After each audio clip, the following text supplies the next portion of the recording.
Hello, everyone. Can you see me and can you hear me? Could you please type a plus in the chat box? Yes, thank you very much.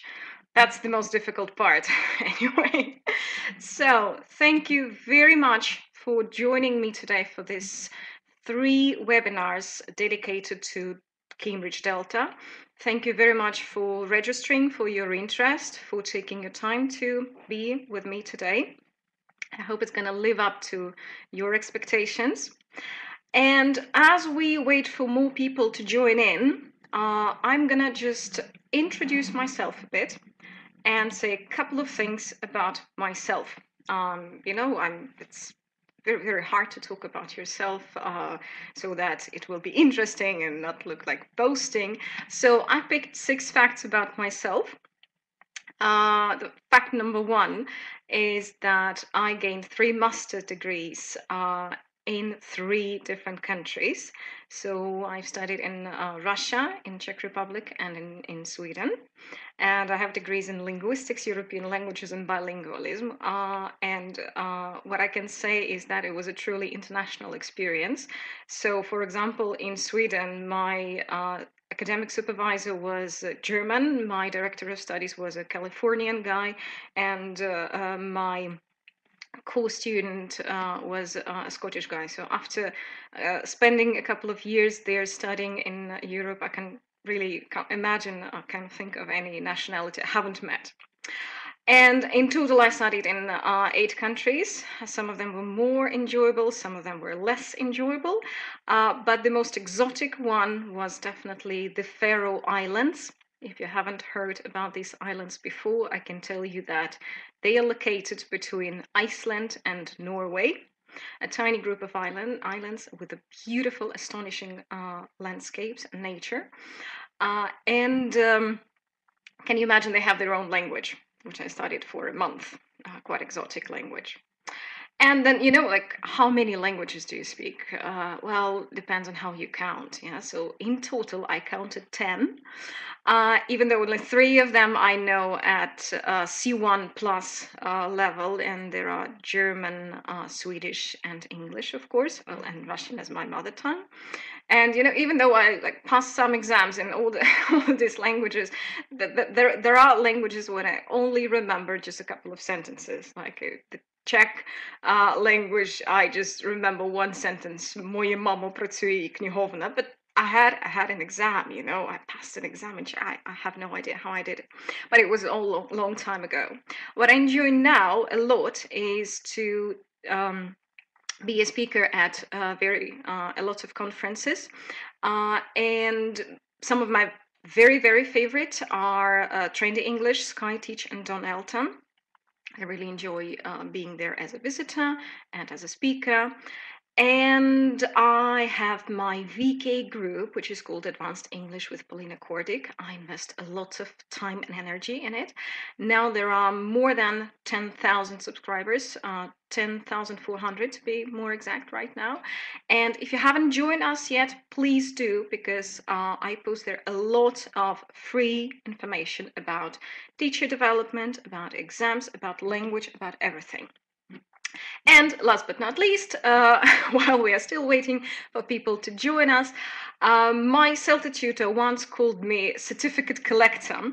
And this name actually stuck to me because he thought that I love just, hanging the certificates on the walls, which is partially true. But I really love taking exams, and I have quite a collection of them.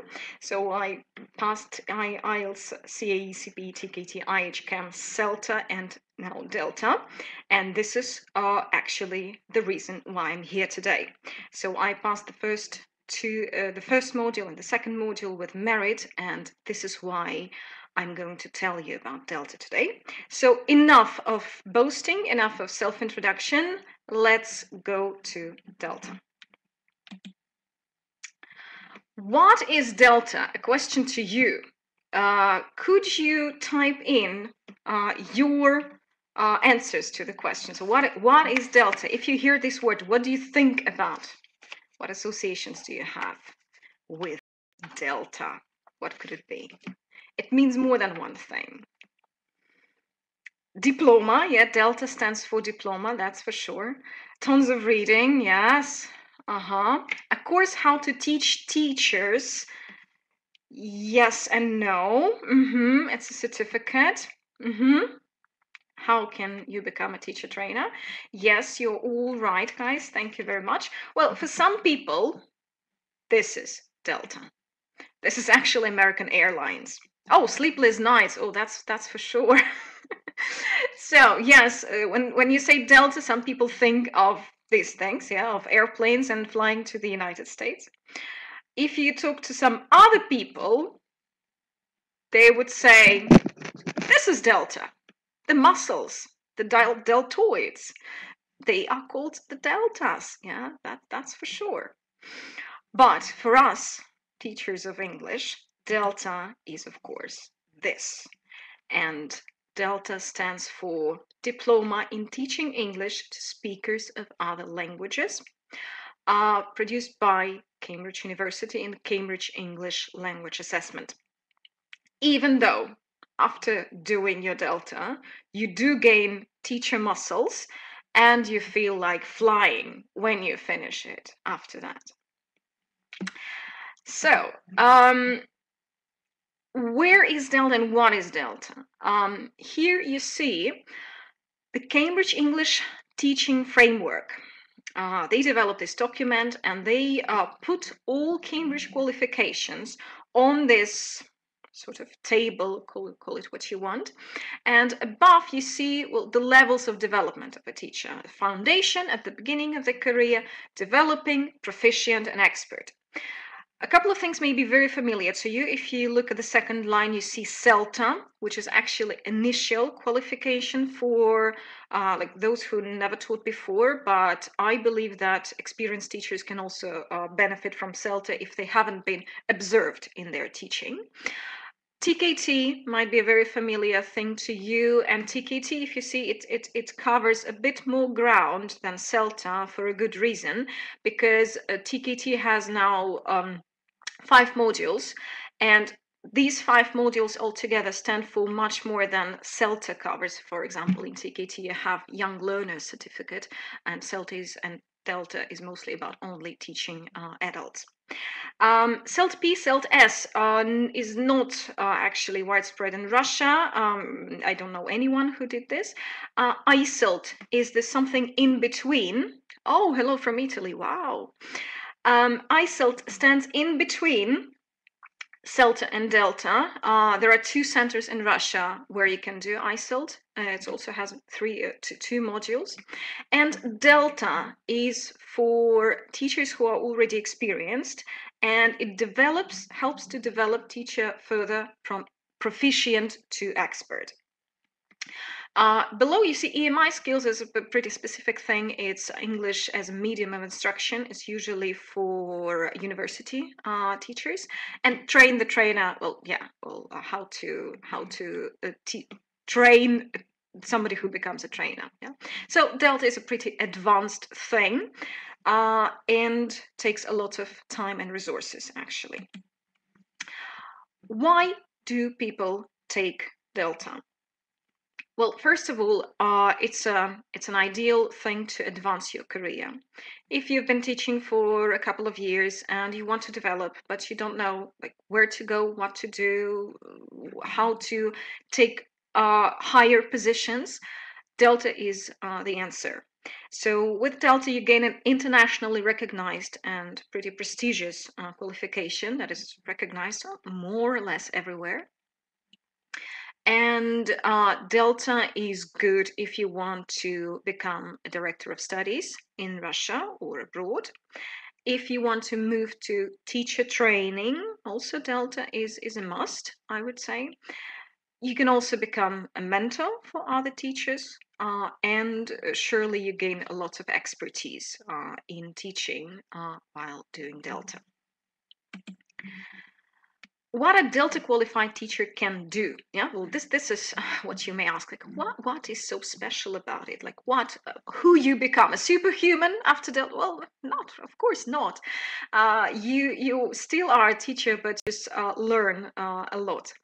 Here I copied the wording of Cambridge from official Cambridge documents, and I'm going to just, read them out and translate it into normal language for you.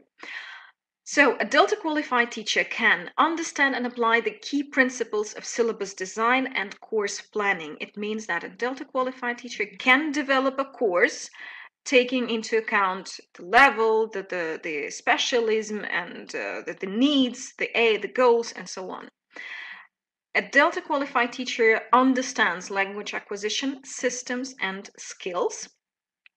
Systems and skills, these are the words that we're going to encounter a lot during these 3 webinars. And systems stands for grammar, vocabulary, and discourse and pronunciation. And skills stand for writing, reading, speaking, and writing, reading, speaking, and listening, of course.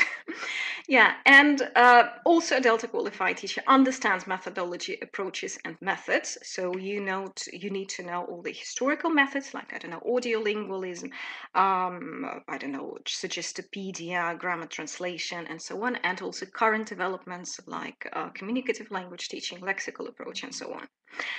And well, you see, there are three times understand, but a very, very huge part of Delta is also to be able to apply this knowledge to teaching that leads to effective learning. Well, this is the key. Yeah, you just don't learn the stuff, you don't just read books, but you also are able to apply this knowledge to your context, to your students, and make the learning effective.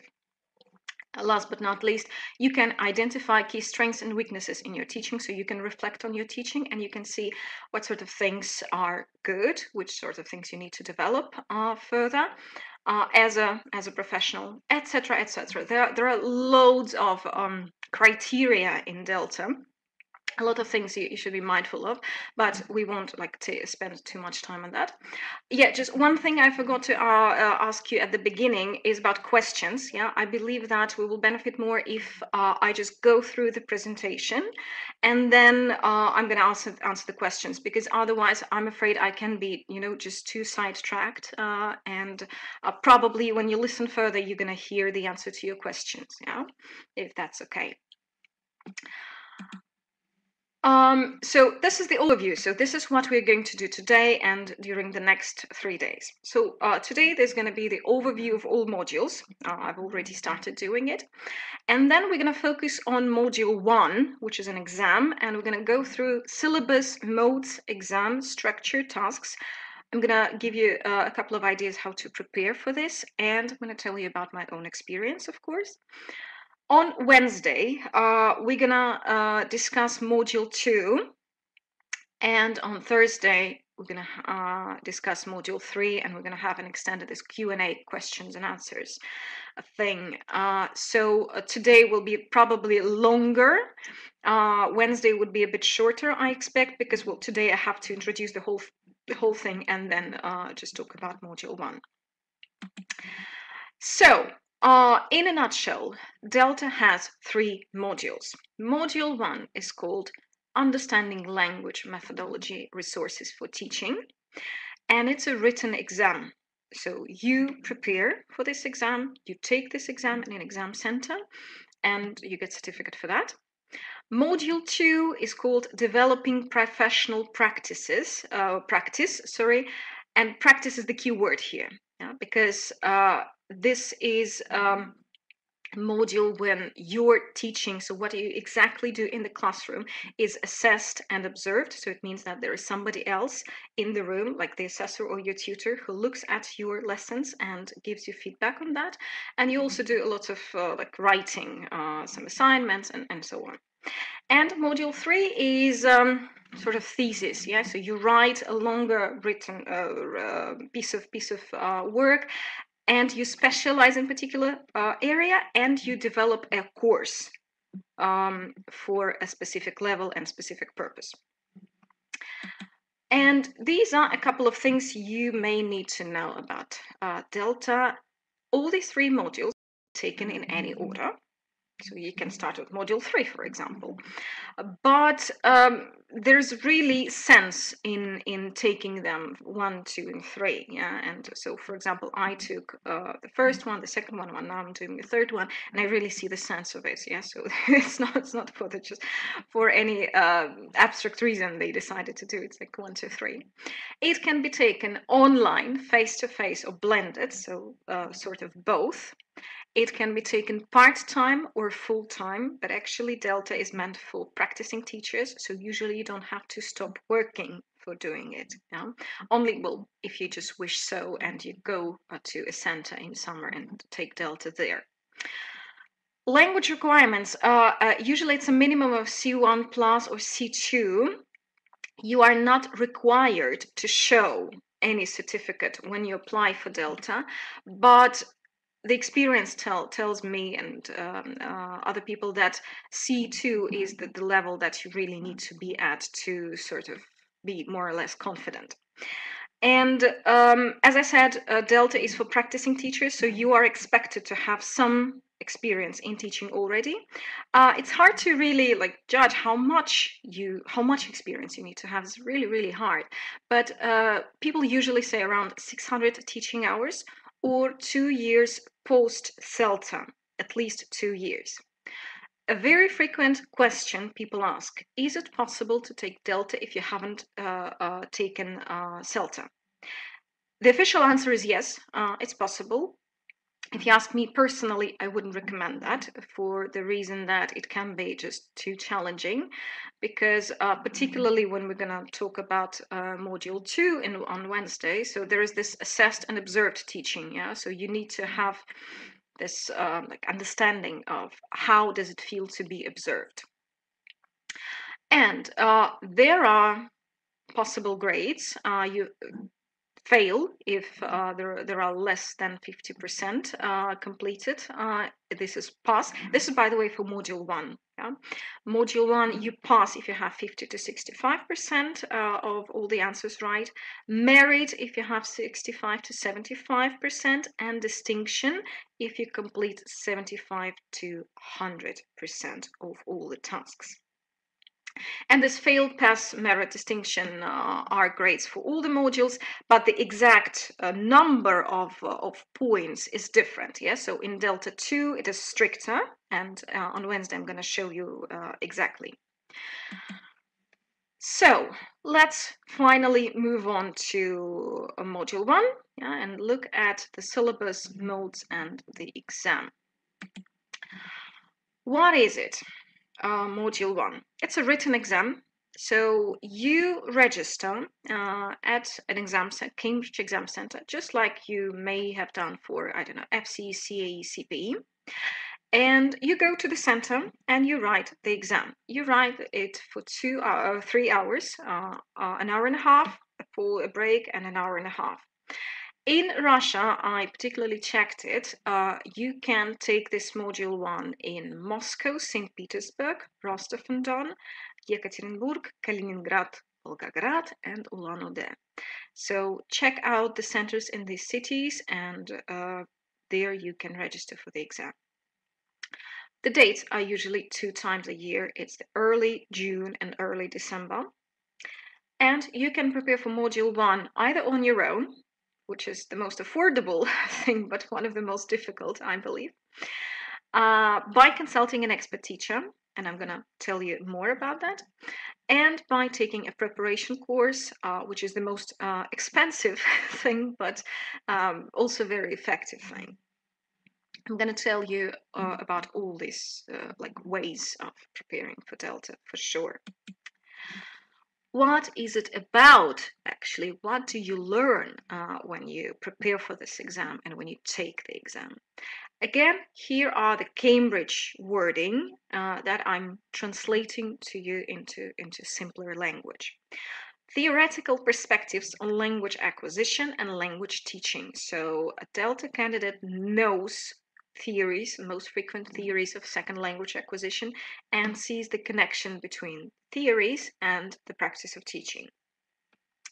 Different approaches and methodologies, including current developments. Again, you should orient yourself comfortably in historical methods like audiolingualism or grammar translation, and current developments like communicative language teaching, lexical approach, and so on. Language systems and skills and learner problems. Again, systems, we mean grammar, vocabulary, discourse, and pronunciation, and skills, we mean writing, speaking, reading, listening, and learner problems connected with different aspects of these things. A Delta candidate should know resources and materials and reference resources, meaning that they need to handle successfully, dictionaries, grammar books, corpora, and so on. And you also need to know key concepts related to assessment. With assessment, I mean testing and assessment, so everything connected with exams, tests, diagnostic tests, and all sort of control of the progress of your learners. Let's take a look at structures, the structure of the exam and the tasks. So there are two papers. Paper means like a part of the exam. And this paper 1 consists of 5 tasks. I'm going to show you all of them, actually, so that you have a representation of it. Task 1 and 2. You write a term to a definition. So a definition is given and you write what it means, and vice versa. There is a term and you need to write a definition.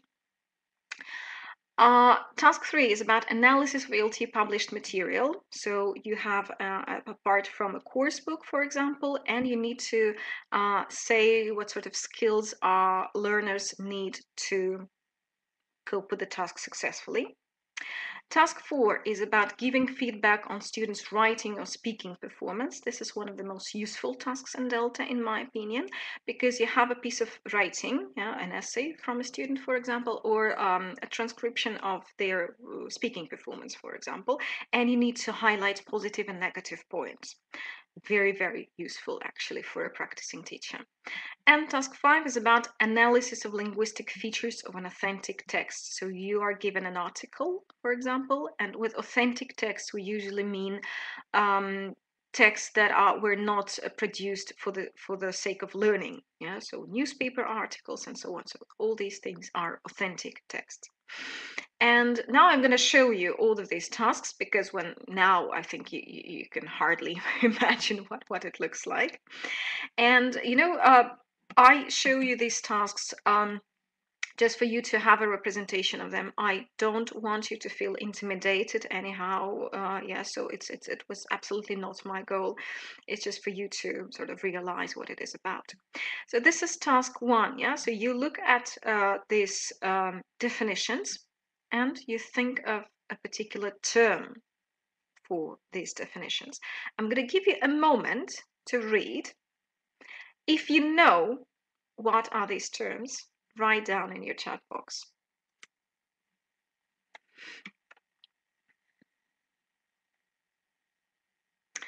The positive or negative impact of a test on a classroom teaching. Well, this is from testing. Oh yeah, inversion. Oh yeah, Vita, washback. That's right. A is washback from testing. B is inversion. That's right. C is a bit more challenging, but maybe somebody knows.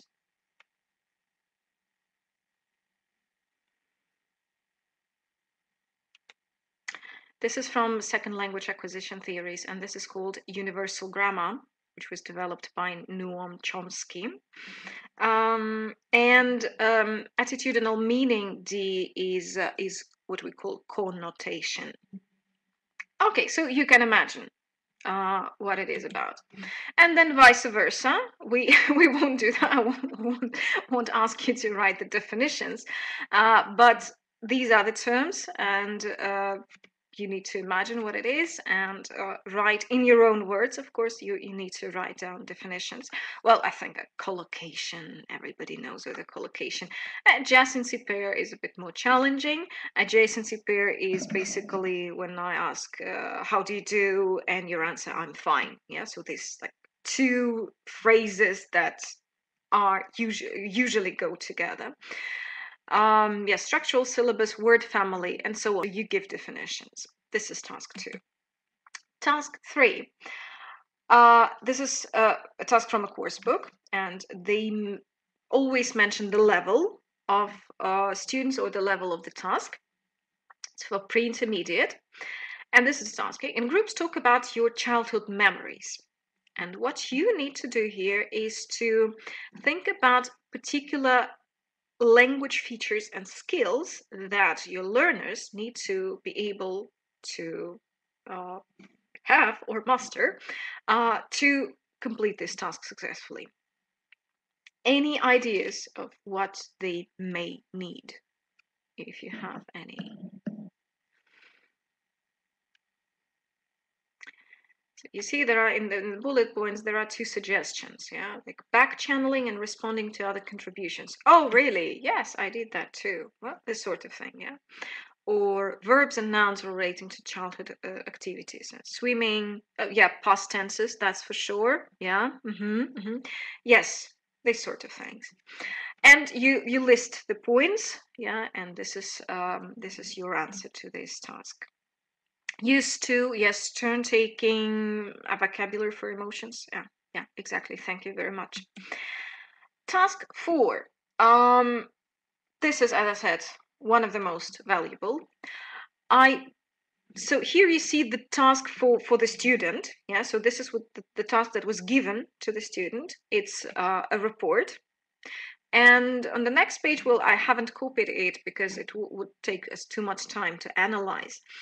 There is an answer of a student, yeah, so there is a written report of the student, and what you need to do is to highlight key strengths and weaknesses of this particular performance of this particular student, related to areas, and you see the areas below: organization, accuracy of grammar, range of lexis, accuracy of lexis. And what I especially like about this task is that you need to highlight strengths and weaknesses, and they should be balanced. Yeah, it really teaches you a lot about how you give feedback to your students, that they balance positive and negative points. And finally, the last task in the last part, the last task in part 5 is what we call language awareness. If you studied at a pedagogical university or linguistic university, you had this theoretical grammar, theoretical lexicology, whatever thing. This is where you need to analyze the language in a number of ways. And this task is really, really long. It bears a lot of points. And for example, you need to comment on the use of articles in this authentic article in specific at specific points. Then you need to comment on form, meaning, and use of particular verbs, again, that are highlighted. Features of connected speech. So this is where they test your knowledge of phonology, this elision, assimilation, these things. And yeah, so this is about language awareness and theoretical knowledge about the language. This was part 1, and now part 2, or paper 2, and there are 3 more tasks, and they go even more into depth of analysis, and you see the word analysis in all 3 tasks. The first task is the analysis of an exam or test material, understanding of testing and assessment. So there is a test there, and you should analyze whether it's going to be effective for this or that purpose and this and that level. The second task is about analyzing activities in a course book, and this is where you demonstrate how you understand approaches, methodologies, learners, and context. Again, I believe very, very, very useful task, because you start to understand why course books are created in this way and in that way. And also you can evaluate whether a course book is effective or not, and what sort of methodology does it apply, and so on, and how you can adjust also the course book. Task 3 is about analysis of an abstract from a methodology book. And this is where you demonstrate your understanding of resources, approaches, methodologies, language acquisition, and teacher roles. And let's take a quick look at these tasks. A testing task, so a group of elementary students, CFR A2. Again, this is very important to notice which level is that, and sort of imagine what students can do at this level, right? What they can't do. And there is a diagnostic test. Yeah, the teacher is using the test to diagnose their abilities in listening, so that she can plan the listening component of their course. And you should evaluate this test for this particular purpose that is mentioned in the task. And you should make a total of 6 points. And again, you should be balanced. You should write both positive and negative points. And this is the task. We won't look at it in details, but this is a usual gap fill task. And there is the audio script, so you can read the text and analyze whether it's okay to give such task for A2 level students, whether it's okay to diagnose students' I don't know, abilities with this sort of text to test. So a lot of analyzing and thinking happens here.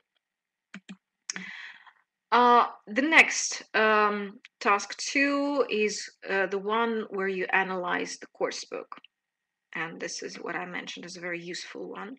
So here you see a double, usually there is a double page of a course book, and you have 3 like stages of the tasks. So you need to identify the purposes of particular tasks.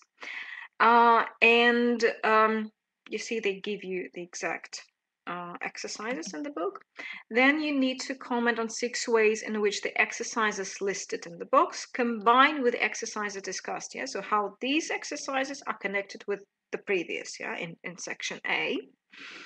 And finally, you need to analyze, identify a total of 6 key assumptions about language learning that are evident in the course book. So why did course book writers decide to put them there, and what did they assume about language learning? What sort of underlying theory was there? What was the idea of putting these exercises here?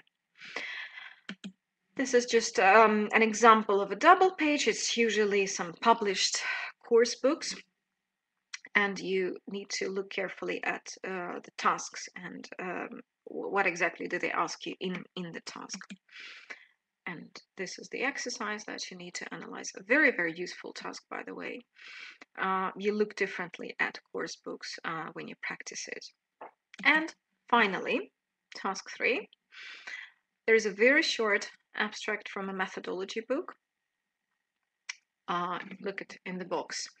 Many teachers believe that they should at all time reduce their own talking time and increase that of their students. Well, you definitely have heard about these debates about teacher talking time. Should it be reduced? Should it be extended? Many many teachers have their own ideas of what it should be like. And again, here you need to analyze and discuss points for, points against, and will provide some rationale for your opinion and for the points. Yeah, so you really need to look at this from different perspectives. This is it. Well, this is the exam. Yeah, and I can imagine like your faces like that now, like, oh my goodness, this is so terrible. But at the same time, yeah, it's not that terrible as it may seem from at first sight. And this is why I'm gonna follow up with talking about how to prepare. Yeah, so how can you take this exam and be successful in it? So, three pillars, I would call. Three pillars is that you need to read a lot, and a lot, I mean really a lot. Analyze your teaching practice. I'm gonna give more details on that. You need to consult expert teachers. This is what I truly recommend. And take a preparation course if you can afford it, which is pretty expensive. And finally, study papers and exam reports. These are usually freely available, and you need to understand why the exam is made in this way.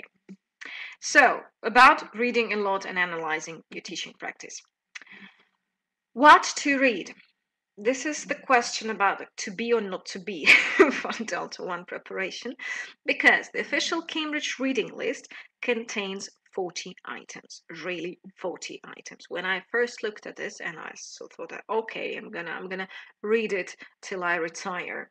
But you need to make it efficient, and you need to pick the ones that you really need, the ones that are really essential. And I've made a list of a couple of things that I believe are essential. You need to have at least one book on general methodology. I'm going to show you a couple of suggestions, but these are like books by Jeremy Harmer, Penny Orr, or Jim Scrivener. So there are a lot of these foundation methodology books. You need to have at least one book on discourse and understand what it is. At least one book on testing and assessment.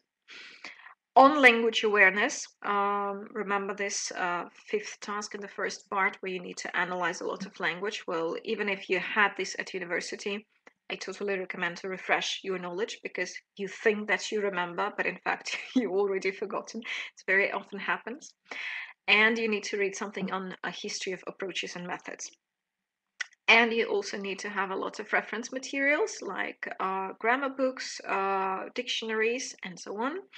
And you need to have a couple of books on skills, on reading, writing, listening, and reading. This is my personal pick. It's a minimum. Well, I personally read much more than that, but these are like my must-reads. The first one is Testing for Language Teachers, a very good book about testing, and it's quite easy to read, and it has most everything that you need to know about testing as a teacher if you're not involved in testing professionally. The second one is the book by Scott Thornberry, Beyond the Sentence, which is on discourse. I absolutely love this book. I love to explain to my students what is coherence and cohesion using the abstracts from these books. A general methodology book I mentioned, Jeremy Harmer, The Practice of English Language Teaching. I believe that's now the 4th edition of the book. Very good, very sort of illustrative, very comprehensive. A Bible for Teaching Methods, a book by Jack Richards, a legendary person in ELT, Approaches and Methods in Language Teaching. Another Bible, and really, I mean, seriously, when I interviewed Scott Thornberry in November last year, I asked Scott, what 3 books would you absolutely recommend to teachers to have on their shelves, bookshelves, and to read? And the first book he named was Practical English Usage by Michael Swan. It's everything you need to know about grammar and usage. Now it's in the 4th edition. A really must-have for every teacher, I believe. Again, if you join my VK group, every Friday we have a post, a question, a grammar question from this book, and in the evening at 5 o'clock we have the answer, like an abstract from this book. Yeah, it's one of the most popular rubrics on my VK page because the book is so good. And finally, Scott Thornberry's About Language, talking about language awareness, theoretical grammar, lexicology, and things like that. Again, made for teachers and actually made for those who prepare for Delta. This is my must have, yeah? So when you look at different lists of books. There may be many more. You can take other books for other purposes, but this is like the best of the best for me. Then I mentioned how to analyze your teaching practice, yeah, so that you need to read a lot and analyze your teaching practice. Here I wrote a couple of ideas of how you can do that. You need to think about your lesson plans. Why do you stage activities in a particular way? How you stage the activities, and what teaching goals do you have? Do you want to achieve? How do you give feedback to your students? Yeah. So again, remember the task that we looked at when you give feedback on writing or on speaking. Which positive and negative aspects you highlight when you give feedback? And how do you teach skills and systems? Yeah. How do you teach grammar and vocabulary? Why do you teach them in these ways? Are there any other ways of teaching them? Yeah, so these are sort of questions that you need to ask yourself. Then consult expert teachers. Also, I think that a good teacher trainer can help you a lot with your preparation, particularly if you decide to do it on your own. What can they do? They may guide you through your reading. They can help you to prioritize and create a preparation schedule, which is necessary because, you know, when you have this huge snowball of Delta preparation, you really need someone to help you to prioritize. They can explain the focus of each task, explain some terminology because, well, yes, you can use references, but sometimes it's pretty vague, yeah, so you need somebody to explain it to you. And they may suggest ways of preparing for the tasks, which is also pretty crucial in this way. But one word of warning, yeah. So if you search for these expert teachers, choose somebody who has extensive post-Delta teacher training experience and not someone who just passed the exam. Yeah, I won't like advertise somebody in particular. I won't give names. Yeah, but this is what you need to bear in mind. This person should have extensive post-Delta teaching experience, teacher training experience. I passed Delta Module 1 a year and a half ago. I still can't say that I'm that confident to, you know, to consult someone. So I can suggest reading, well, you see, but I wouldn't actually say that I'm ready to, you know, to guide someone and to prepare someone for Delta, because it's lots more work than just passing the exam. Taking a preparation course is a very good thing, but a very expensive one. But taking a preparation course can help you with understanding the tasks and what exactly Cambridge wants from you. And when you take a course, it's also about, you know, structuring, having a schedule, having deadlines, and it disciplines you naturally. Because when you do it on your own, it's today I have time, tomorrow I don't have time. Yeah. And you certainly have feedback from tutors, which is essential, which is basically why you pay them money.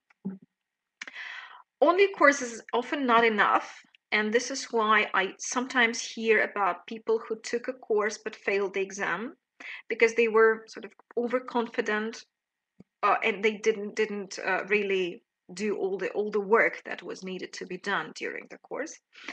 So you need to actually do a lot by yourself. But generally, as any course, you need to work a lot by yourself, except for what teachers give you. Can be too intensive, and you can lack time. Yeah, usually those courses are pretty intensive, and it's expensive. Yeah, so you need to plan it ahead. You need to save money for that if you really want to do that. But it's certainly very helpful. So, and finally, so my third pillar of preparation is that you need to study past papers and exam reports. Again, helps immensely to understand what Cambridge wants from you, because the things that you need to write down in this to highlight key points. Yeah, so you need to understand why this point is acceptable and the other one is not. And it also gives you much needed practice of the tasks. And well, this is the exam after all. And that's why practicing past papers is something that you usually do when you prepare for the exam. The downside of it is that actually there was this, sad smiley, and the platform didn't recognize it. Yeah, there are not so many available, but I mean past papers and exam reports, and most of them were published before 2015. And in 2015, they slightly changed the exam, not dramatically, but slightly, and it's pretty daunting. So, when you look at the exam report, it's something like between 70 and 90 pages long. And it's so, you need to wade through, it's almost impossible to read it in one turn. You need to, break it down and like look at one thing at a time. Yeah. Really a lot of information. But they are more or less freely available, so you can Google them, you can find them, and Cambridge also offers them. One warning, big warning. Delta Module 1 is infamous and even notorious for having the highest fail rate among all Cambridge exams. If you go to Cambridge official statistics and you choose module with Delta Module 1, so this is a thing I found there. In 2017, 35% of all candidates failed worldwide. In some countries, up to 50 or 100% of fail rate. I'm going to explain why it may happen, but really, if you compare with the other Cambridge exams, it's the highest. And it's not only 2007, it's other years as well. Why is this happening? No, sorry, that was the motivating slide. Yeah, but many people have survived this, so why won't you? Yeah, so it shouldn't like stop you from doing it, because you really, really, really learn a lot. And this is why I put this nice guy here, like to encourage you. Now I'm gonna talk about my own experience and how I prepared and how I passed and what I did, so that you can see that I mean this is possible. Yes, these are really humans who do that. So I firstly I took IHCAM, which stands for International House Certificate in Advanced Methodology. I took it online, and I don't recommend taking it online. If you can, take it offline, face to face, in an IH next to you. For example, in Moscow, they have excellent teacher training center, and they do IHCAM there. Take it there, but just don't take it online, because I believe that it was a bit outdated approach, and I didn't really had contact with my tutors. It was just sort of reading, doing some stupid tasks, and this is it. Yeah, so it was not very useful, and it didn't really prepare me for module 1. So I was really disappointed. I wasted a lot of money. I was really demotivated, and then I decided to prepare on my own. So I consulted an expert teacher once. I read really a lot. So yeah, I got back to the basics and got to all these books that I showed you. And I read, took notes, wrote flashcards, because you need to learn a lot of terms, a lot of assumptions, a lot of like key points. And I studied past papers and reports. This super daunting thing, but I did it, and I passed it, and I passed it with merit. And I believe that was, in that circumstances, that was a pretty good result. So, my personal do's and don'ts of Delta. Do's. Think about Delta Module 1 after at least taking TKT. Create a reading schedule first and stick to it. Yeah, so you have to be really self-disciplined here. Consult an expert teacher to give you guidance. I explained what it can give you. Take a preparation course if you can afford it. Yeah, there are good online courses at very reputable centers like Nile or Bell Cambridge or ITI Istanbul, IH Barcelona. Google it. By the way, there is a website, Celta Delta, in one word, .com. This is a website where you can find everything about centers who offer CELTA and Delta, all modules, all sorts of preparation modes. And you also can see reviews there and the rating. So when you choose something, you can read reviews and you can imagine what sort of center is that. Don'ts. Even if you have studied methodology at university and did TKT and CELTA, don't really rush.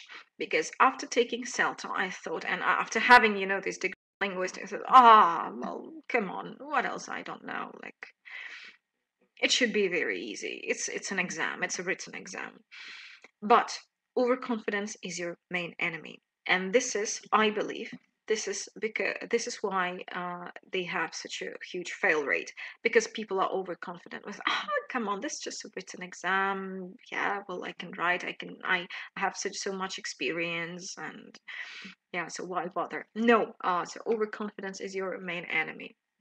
And if you decide to take a preparation course, choose a center carefully. I just mentioned this website, celtadelta1word.com.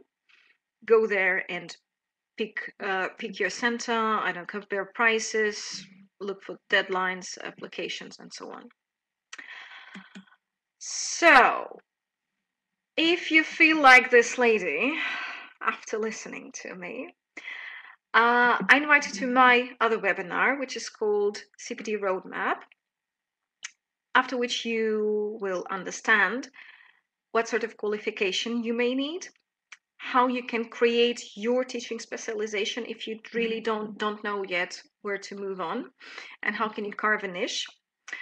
How not to waste time on CPD but invest wisely, because I know that this is a real problem for people. They really do this and that and spend money here and there and don't really know why they visit this or that training or buy this or that webinar. Yeah, so really look at this in detail, and which language certificates you need and how to prepare for CP on your own.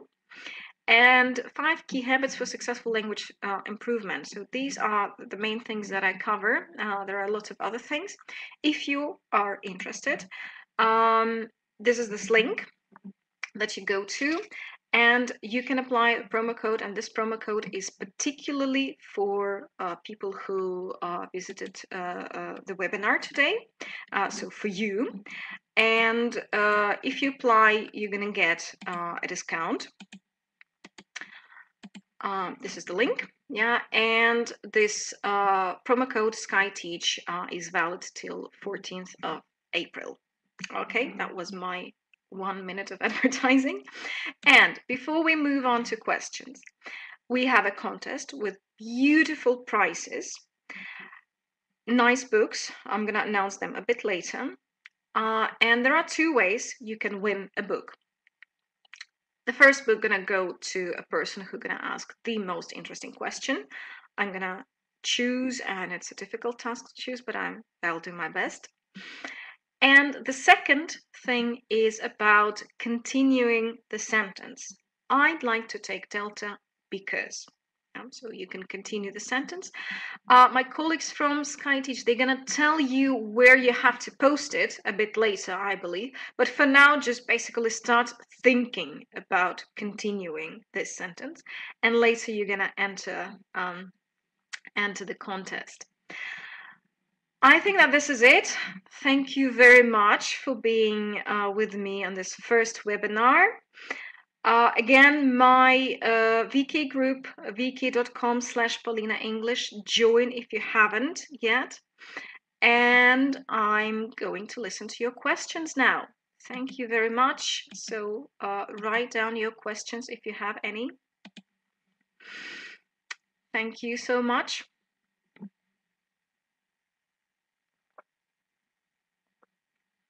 Thank you, Irina. So, any questions? Why did you decide? That's a good one.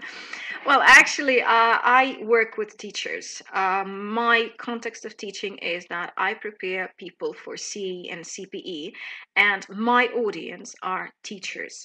So I thought that, okay, I really need to move into teacher training. I need to understand how to do it best, and I need to have enough qualification of doing it even more professionally. Is there going to be a CELTA webinar? I don't know. We haven't thought about it. Well, I did CELTA a couple of years ago, but I don't know whether I should do that or somebody else. Sorry, there are too many questions at the same time. How to prove 600 lessons of teaching? Well, you know, when you apply for a center, no one really is going to ask you some sort of spravka, as we call it in Russian, yeah. But they're gonna ask you about your experience, and they're gonna give you this judgment whether you are like mature for the Delta or not yet, yeah. So there is no a particular way of like showing your трудовая книжка or whatever, yeah. So it's just it's given for you to sort of orient, so imagine like how much you roughly need to start thinking about Delta. Okay. There was something about language level. What has changed in your life after passing Delta? Oh, thank you very much. Well, I'm gonna talk more about it on Wednesday when I'm gonna talk about Delta Module 2, but I've become a much more confident and professional teacher, and I see it in my practice. And you know, well, I felt that you know, I just crossed an ocean, yeah, but I swam across the ocean, yeah, so I gained really a lot, and I have a much deeper understanding of what I do and why I do as a teacher. Okay. How long? Oh my goodness.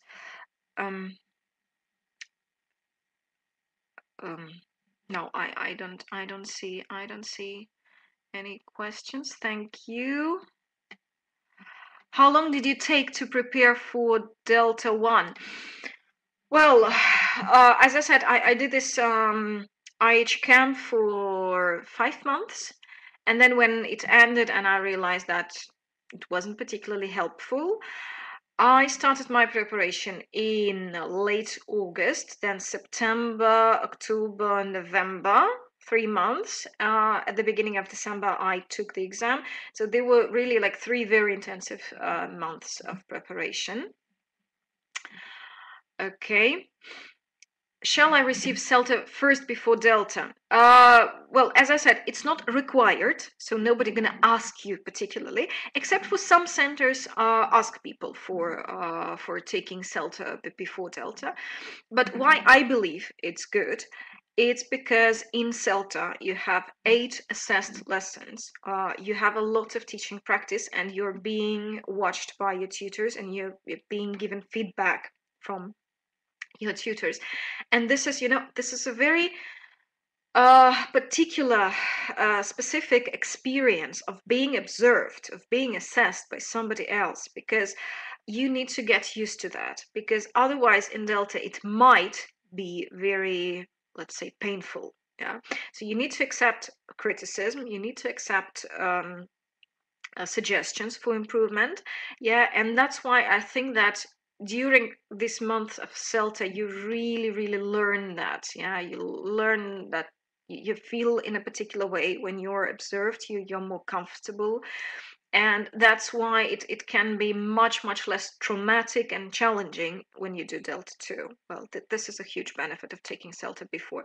But yeah, I know some people who didn't, but they struggled sometimes, but well, nobody said it's impossible. Yeah. Okay. Can we find out not only about the task, but about the criteria of the assessment? Yes, the reports, no, the reports give quite extensive feedback. And I said that this exam reports, it's around 90 pages, yeah? So you take a particular past paper, Again, Google like past papers and exam reports for Delta Module 1. And you see the tasks, so you study the tasks, and then you read this long report with the feedback, with the criteria, why this answer is accepted, why this answer is not accepted, what was, they give you even samples of very good answers, and of like failed answers. Yeah, it's very much detailed. Yeah, or again, official Delta handbook. It's much shorter, but again, all the criteria are there, and you can look at it in much detail. Okay. ISILT or Delta, how to choose? Well, it's a very good question. If you haven't done CELTA, then you may think of doing ISILT. I haven't done ISILT personally, yeah, well, it would be a bit too much, but it's different, yeah. So in ISILT, as far as I know, there's a lot of language for teachers, language awareness things. There's also SAS practice, but this is different, and it covers like less ground than Delta.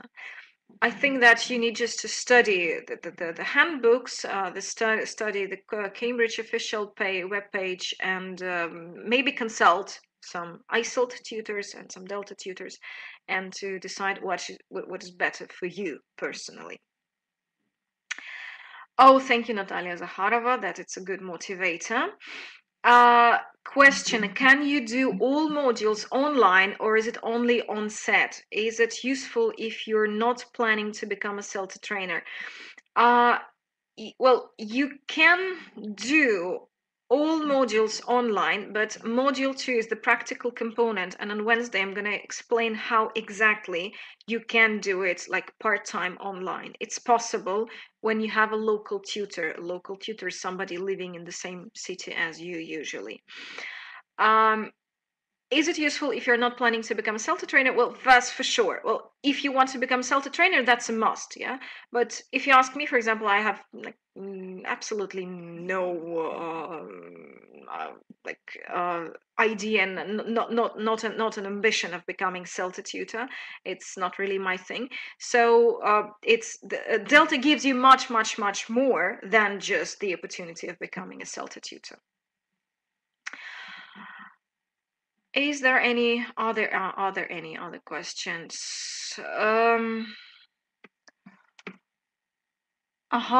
I think that yes, the video is gonna be sent out. And okay, so I'm gonna take the very last question from Vera. Do you think they should incorporate Delta preparation at teacher training universities? Well, which country do you mean? Actually, you can, if you want to do an MA in TESOL, in English language teaching, a lot of universities in Europe and in America accept Delta as the first 60 credits of their degree. So you can do Delta and count your Delta into your degree. Yeah, so, and I know some people who did that. So they first completed Delta, and then they only had to do this sort of second year of their MA, which is just a couple of courses more. So it's yes, it's incorporated in teacher training universities. If I think it should be useful, well, yeah, I believe that yes, I believe that this would be pretty useful, mostly because it has this practical component, which is usually absent from university teaching. Okay, I think that we have to stop now. Thank you very much one more time for being here today with me. If I haven't answered some questions, please spare them to either to Wednesday or latest to Thursday. We're going to have more time to answer questions. Thank you very much, and see you all on Wednesday, 7 o'clock in the evening, Moscow time, and have a lovely evening. Thank you very much.